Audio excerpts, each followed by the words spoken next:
एक छोटा सा शहर था जिसमें पति पत्नी रहा करते थे। उन्हें किसी भी चीज की कोई जरूरत नहीं थी, परंतु उन्हें कोई संतान नहीं थी।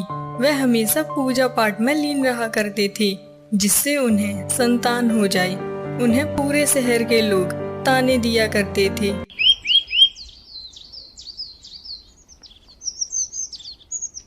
महेश, तुझे भगवान ने औलाद तो दी नहीं है, तू किसी को गोद ही ले ले।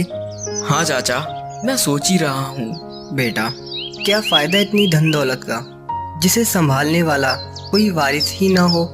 तेरे चाचा है ना, तू उन्हीं से बात कर ले।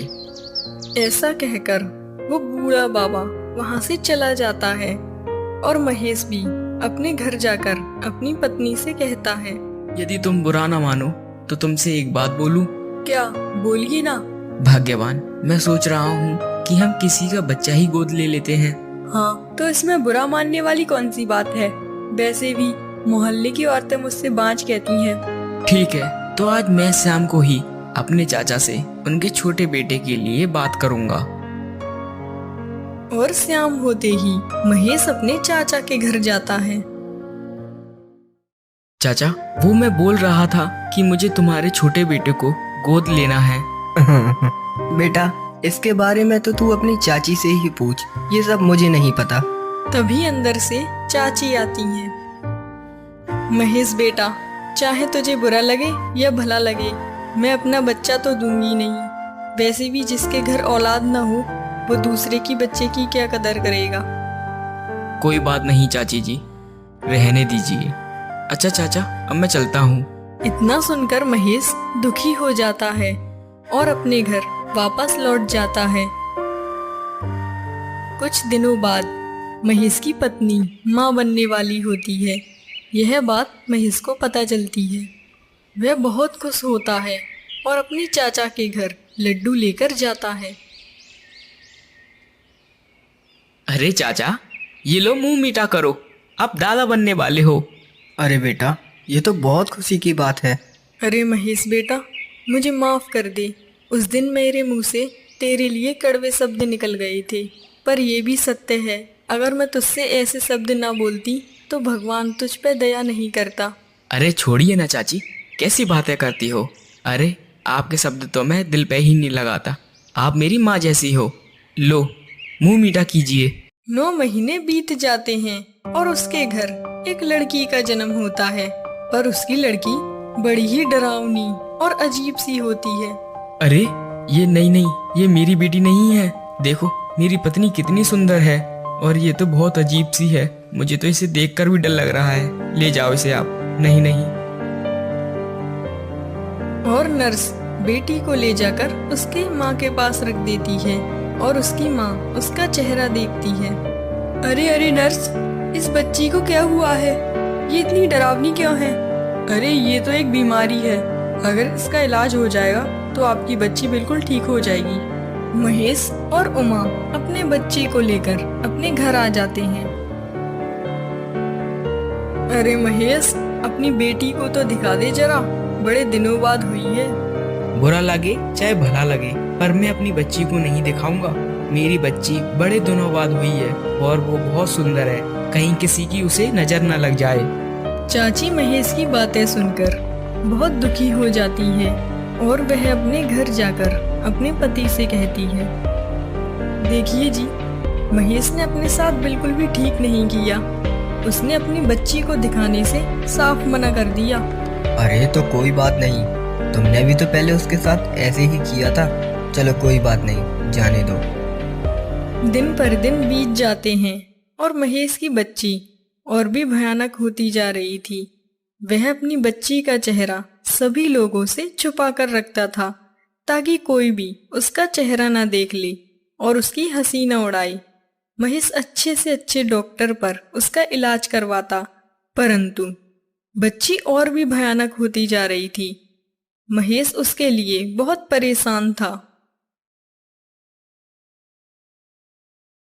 अरे महेश, तेरी बच्ची आज 10 वर्ष की हो गई है, पर आज तक किसी ने उसका चेहरा नहीं देखा। आखिर कब तक छिपाएगा उसे? चाचा, जब तक मेरे शरीर में प्राण है तब तक मैं छिपाऊंगा, बड़े दिनों बाद जो ही है। हे भगवान, आप तो सब जानते हो, मैं मजबूर हूँ। मैं अपनी बच्ची को इस हाल में कैसे दिखा सकता हूँ सभी को। मुझे डर लगता है कहीं उसका सब मजाक न उड़ाए। एक दिन महेश का दोस्त अचानक से उसके घर के अंदर चला जाता है और बच्ची को देखकर डर जाता है। अरे कौन हो तुम? कहीं महेश की बच्ची तुम्हें देखकर डर न जाए। सीमा, कितनी बार बोला है तुमसे कि अंदर रहा करो, तुम्हें समझ में नहीं आता? चलो जाओ अंदर। क्या महेश, ये तेरी बेटी है क्या? हाँ किशोर यार, ये मेरी ही बेटी है। इसका ना मैंने अच्छे से अच्छे डॉक्टरों पर इलाज करवा लिया, पर इसकी बीमारी का कोई भी पता नहीं चला। भगवान ने मुझे एक ही तो औलाद दी थी, और वो भी ऐसी जिसे मैं किसी को भी न दिखा पाऊं। मैं मजबूर हूं यार, समझ नहीं आ रहा अब मैं क्या करूं। इससे अच्छा तो भगवान हमें औलाद ही ना देता। अरे महेश यार, तू उदास मत हो। वैसे मैं एक पहुंचे हुए बाबा को तो जानता हूं, अगर तू बोले तो कल सुबह हम सब उनके पास चलते हैं। अगली सुबह वह सब गुरुजी के पास जाते हैं।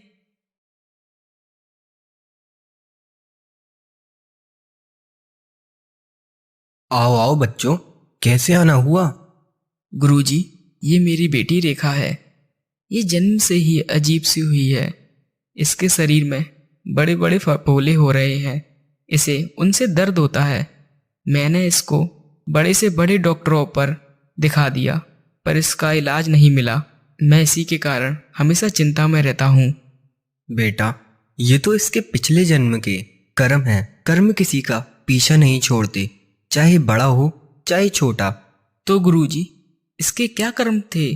तो सुनो, पिछले जन्म में ये रूपवती नाम की 18 वर्ष की सुंदर लड़की थी। इसके समान कोई भी सुंदर नहीं था। इसे अपने रूप का बड़ा ही घमंड था, और इसी के साथ यह बहुत क्रूर भी थी। कोई भी आता और इसकी सुंदरता देखकर इसकी प्रशंसा करने लगता। यह सुनकर रूपवती बहुत खुश होती थी। एक दिन इसके घर फूलवाली आती है। सुन फूलवाली, वही फूल देना जो मुझसे कम सुंदर हो। माफ करना, मेरी टोकरी में ऐसा कोई फूल नहीं है जो आपसे सुंदर हो। पर पास के नगर में एक गरीब कुमार का घर है, जिसके घर में एक बहुत सुंदर फूल खिला है। अच्छा, तो मुझसे भी ज्यादा सुंदर है क्या? हाँ मालकिन, सच कहूँ तो आप उसके पैर की धूल बराबर भी नहीं हो। इतना सुनकर रूपवती को गुस्सा आ जाता है और वो उसे धक्का दे देती है। जाइए, इसे अंधेरी कोठरी में बंद कर दीजिए और इसका खाना पीना बंद कर दो। इसकी जीभ निकालकर इसके हाथों में दे दो। क्षमा कर दीजिए मालकिन, मुझसे बहुत बड़ी गलती हो गई। आपसे सुंदर कोई नहीं है। जाओ और वह दूसरे नगर की लड़की को हमारे सामने लेकर आओ। दूसरे नगर में एक किशोरी नाम की सुंदर कन्या रहती थी। उसका हृदय बड़ा ही कोमल था। तभी वहाँ रूपवती के आदमी आते हैं।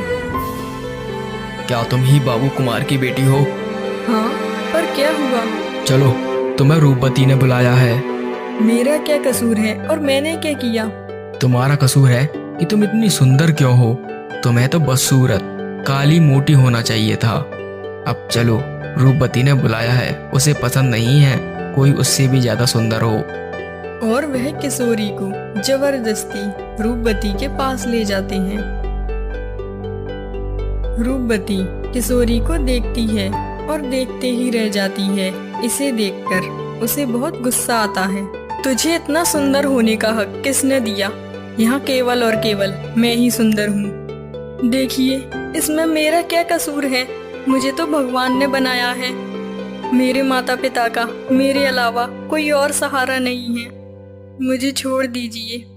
मैं इस राज्य को छोड़कर यहाँ से हमेशा के लिए चली जाऊंगी।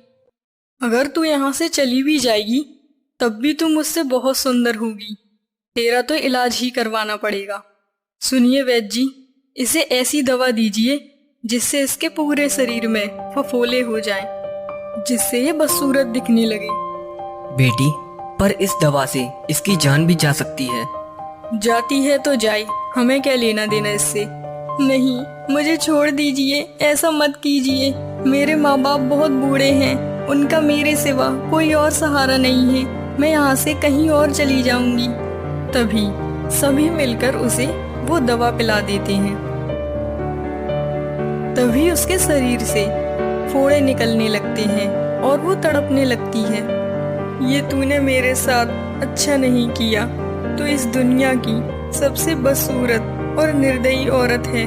मैं तुझे बद्दुआ देती हूँ। तू मुझसे भी कहीं ज्यादा बदसूरत हो जाएगी और तेरा चेहरा कोई देख नहीं पाएगा।